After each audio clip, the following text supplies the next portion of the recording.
لقد صدق الله رسوله الرؤيا بالحق لتدخلن المسجد الحرام إن شاء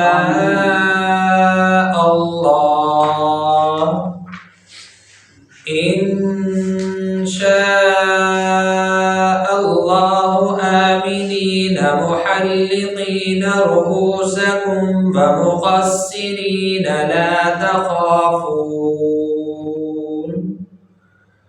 فعلم ما لم تعلموا فجعل من دون ذلك فتحا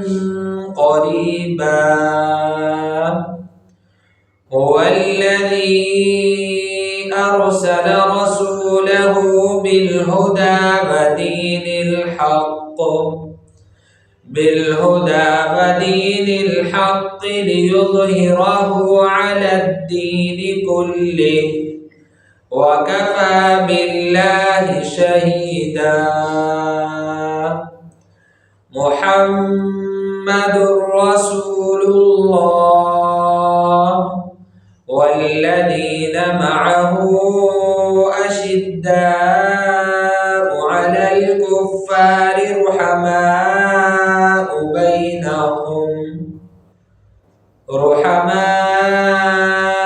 بينهم تراهم ركعا سجدا يبتغون فضلا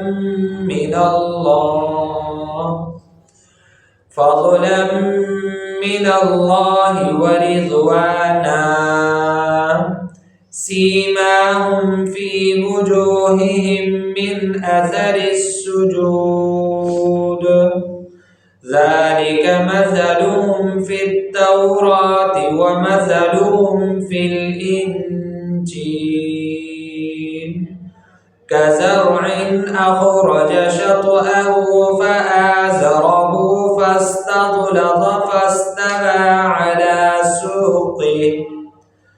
فاستغلظ فاستوى على سوقه يعجب الزراع ليغيظ بهم الكفار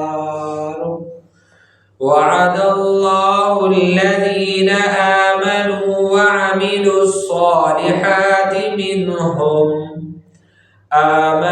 وعملوا الصالحات منهم مغفرة وأجرا عظيما صدق الله العظيم.